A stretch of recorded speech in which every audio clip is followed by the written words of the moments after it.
Now, it gives me great pleasure to introduce my next guest. It's a tale of, well, a very sad tale, but to a very happy ending, I have to say. And it gives me much pleasure to introduce Thao Te. Welcome to the program. Thank you. And also Dr. Darryl Cross. Thank you, Welcome to you too. Thank you. Now, you two have been in cahoots, you might say, only because, from what I gather, you have been visiting the restaurant that T now owns and runs, and chatting to him about his life, then the book came about. But first of all, sorry, I just wanted to say welcome to our country. Thank you. And I hope that you're enjoying being here with us. It's been a journey, hasn't it, for you? Yes. A very long journey. Can you please just explain about maybe your family, first of all, as to how you came to be in Australia? Beginning of the journey? Or? Yes, perhaps the beginning of the journey. This could take a while. We might be here for the next week, I think, with your story. Yeah. But and just, if you can, explain to us how you came to be here. Well, we start with 1975 when the war had started. In Cambodia? In Cambodia, when the Khmerus basically take over the country. Yes. So, and from that on, we all become, as you know, the killing field had started in 1975. So, as a country of Cambodia, we all become known as a slave labor, you know. Yes. So we all went to a labor camp or somewhere in the field in a certain way. And from that on, in each of our family have been separations to certain time that the Khmer would require us to go to, you know. So my parents, as a start, we all been separated since day one. When How old were you two then? At what age? I was 13 at the time.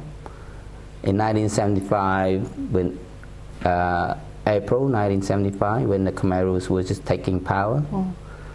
So mom and dad was day one. I never seen them since.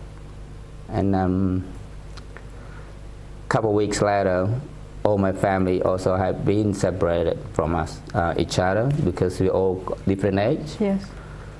So come to 1977, which is leave me and my younger brothers, that he's the younger one in the family.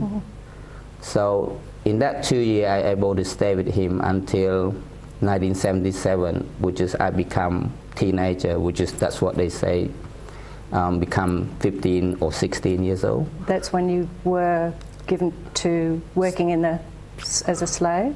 Well, we've been slave for that 2 years at the beginning. Okay. And then when I get to the age of 15 and 16, they take away from my brother also, because we no longer able to stay together because of my age.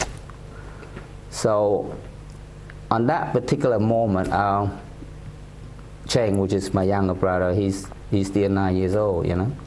And I mentioned to him, I say, look, this will be our last separation of our family, you know. And I just tell him, there's a temple there, and there's a big tree in there. And I tell him, no matter what happened in the future, I able to come and find you in the tree. Yes. And what I just said, I don't know if you're going to remember, you know. So yeah, from that on, I never seen him since in that 2 years. Yeah. And well, lucky enough, the Vietnamese start to invade Cambodia. So a few months later, it did get to my town. So for me, when that Vietnam came to that town, and then for some reason, one of these Vietnamese tanks. He was soldier. I don't know who it is. So he just called me over and asked me, just like, interview me, who I am. He want to know who I am, and and then I just tell him the story, like I tell you now, how my family got separated and how we all, don't know where we at the time, and so on. And then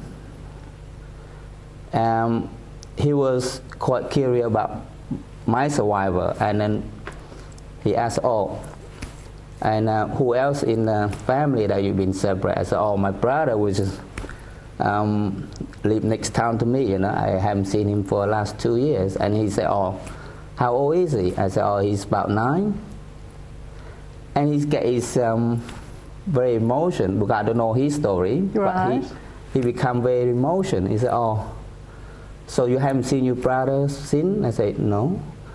And then he said, it seemed like he too, at the time when he was separated from his parents. He was 9 years old. So yeah, he feels sorry for me, Yeah.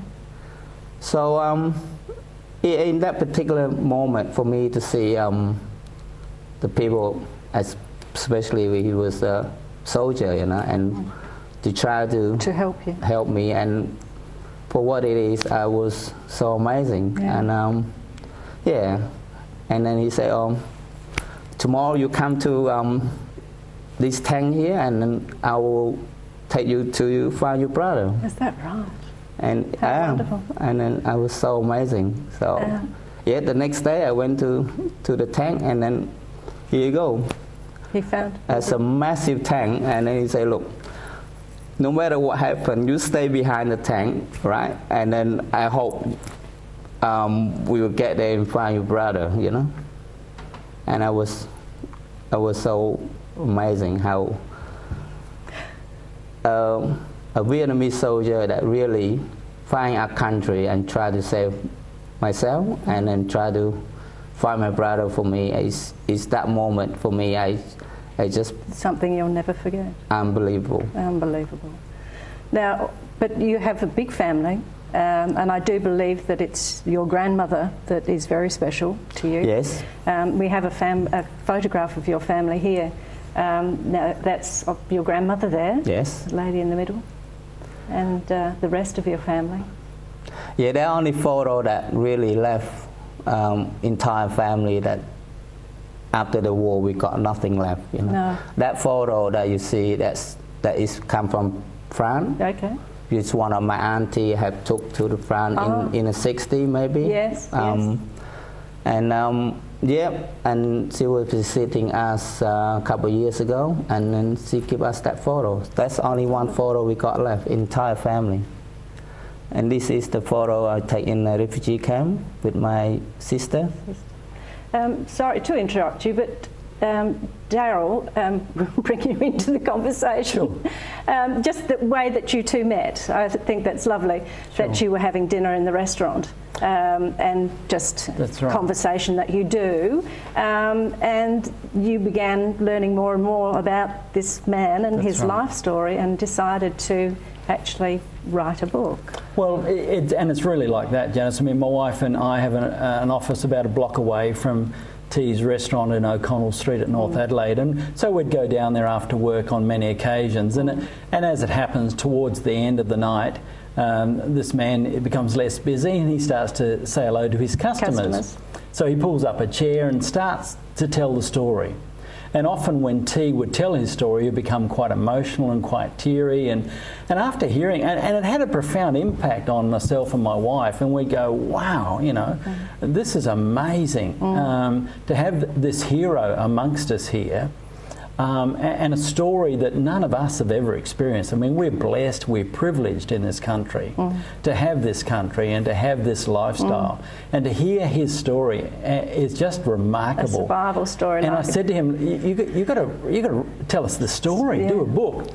And I eventually gave him my dictaphone. I said, here's my old dictaphone, put it on. Start talking. Start talking. But he didn't, and he just didn't. And so eventually I said, look, come down to the office and I'll interview you. So it took a couple of years because we both have day jobs. And so busy people. It took a couple of years to get the story and to get all the place names right and everything else. But it was just an absolute privilege, Janice, to write the story and to hear the intricacies. And full marks to T, because as we're telling the story... Here's the cover of the book. Yeah, and that is, I mean, and T felt that cover really represented, particularly the top part of the cover, really represented him walking down these lonely country roads and as a child. As a child.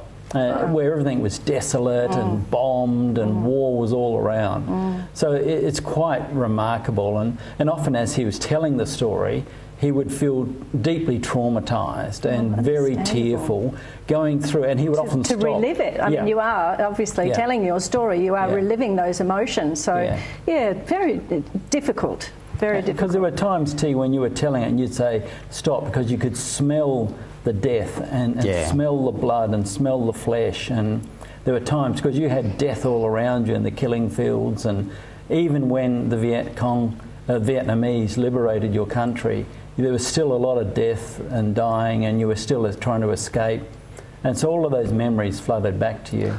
Well, when I sit down with you with a quiet room, and then when you really talk into a story and you really deep into it, and I can really feel it, and I was there, and I can smell it of really the flesh that I have been go through, especially when I walk behind the tank, and then all these the tank start rolling, and all these bullets starting fighting each other, and then you see the soldier beside you, they're all been shot, and then you got the new one coming, and they're all shot, and then the same thing with the Comaros also, and it's blood everywhere, and then the tank just roll over, I'm sorry, but I mean, this is amazing what you're talking about, but we're running out of time.